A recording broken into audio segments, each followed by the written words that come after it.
before we proceed to the lectors. Okay? So yun ang reminder na ang pinaka-service natin yung presence. Ibig sabihin ng presence, yung nandun ka, maski hindi mo schedule, because you are part of the body of Christ. Hindi ka lang pupunta doon, ay schedule ko pupunta. Hindi na serve. Ibig sabihin, ang sarili mo, ang pinaglingkuran mo, hindi ang simbahan. Okay? Yung pinaka-serving natin yung ating presence. No? Hindi yung sarili natin. Okay? And serving is offering, hindi yan investment. Kasi iba, tagal ko na father dito, 10 years. O yun, hiningi ko lang konti yung pabor father.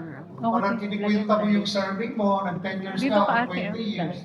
Ngayon, may pabor ka. Sige, okay na. Sabi kasi ni Father Chris, hindi kasi yan. Bakit naman, Father? Hindi pareha pa yung babae, hindi pa hindi kakasal.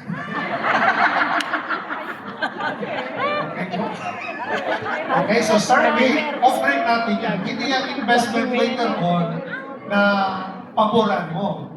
Wala na yan. Serve mo yan kay Lord. Okay? At ang service natin, sabi ni James, hindi lang sa loob ng simbahan. Tuloy-tuloy sa buhay natin. Kung diba, sabi ng Panginoon, doon sa Last Supper, kung ginawa niya, naghugas, diba, nag-serve sa kanyang alagad. Ganun din yung gagawin natin. So hindi lang sa simbahan tayo magsiserve, dapat paglabas din natin. Okay?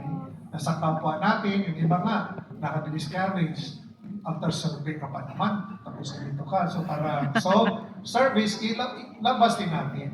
Meron ba itong mga first-timer na nag-attend ng kuhan? Kasi although yung topic natin is more of the meaning, theological, but before more practical. Baka later on kung may magtanong, we can entertain yung sa practical paano picture. Sino yung first-timer dito nag-attend? Marami din mga first-timer. Okay? So mamaya kung may tanong kayo, yung proper mag-serve, o sasagutin natin pag may time. By the way, wala tayong break kung gusto nyo magpunta ng toilet doon sa likod, no? Para tuloy-tuloy yung ating talk natin.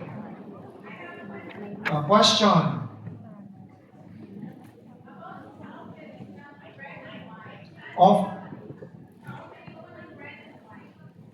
Sige, offering bread. Anong dapat mauna, Father?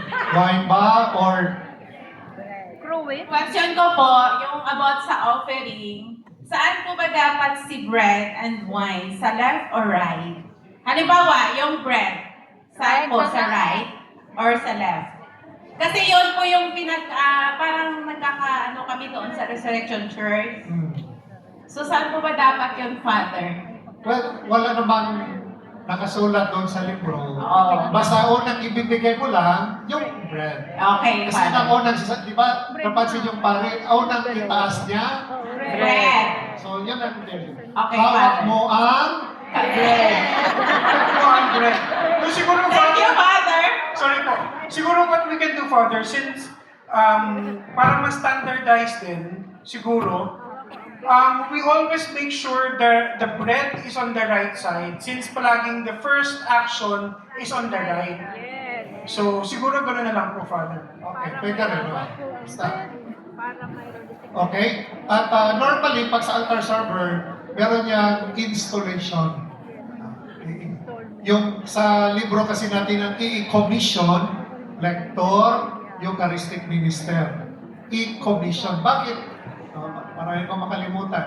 Kasi doon sa, di ba, liturgy, sa misa, anong dalawang parts? Liturgy of the Word, Word, lector, Eucharist, Eucharistic minister. So according to sa canon law, i-commission sila. Kasi ang trabaho ng pari mag-proclaim sa word. Trabaho ng pari mag-distribute sa bread. So kailangan ibigay ng i-commission, i-extension, bigyan sila ng delegation para mag-read, mag-distribute.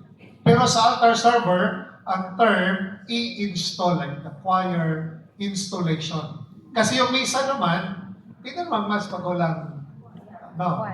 Pero walang, halimbawa, yung choir, walang ano to, altar server. Pero hindi ka pwede magmas pag walang word. Hindi ka magmas walang Eucharist, no? Parang ganon. Ibig sabihin na kailangan ng lector, kailangan ng...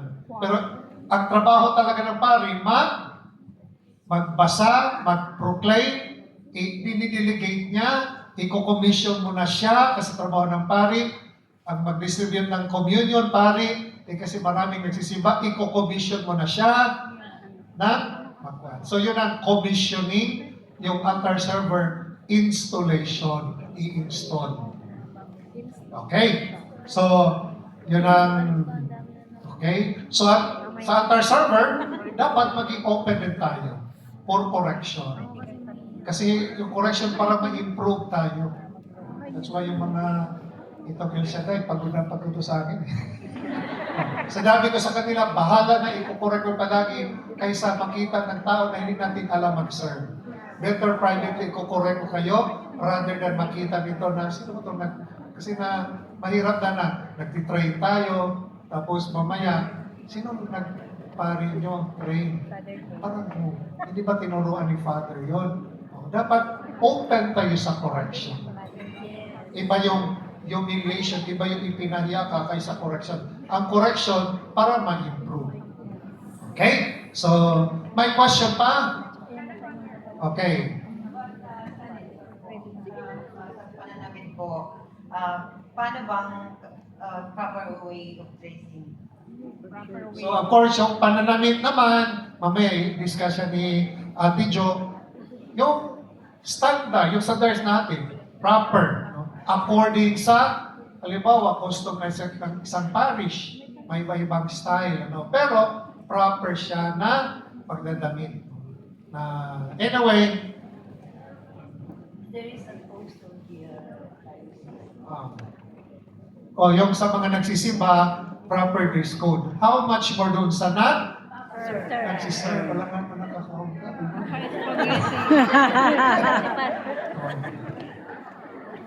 Another yung reminder, yung pag nagsiserve tayo pala sa altar, di ba yung altar to ano? Yes. Kung nag-serve ka, dito ka lang sa gilid kukuha na or maglalagay. Huwag ka dito sa harap ng altar. Kasi nakafocus yung altar. Okay? So, maya kung may question, isulat para matapos tayo. Let us welcome para sa mga lectors, commentators, Ate Jo Basila. I'm back. Thank you, Nakalimutan Ina. kong tanungin kanina, sino dito ang mga lectors, commentators? Lector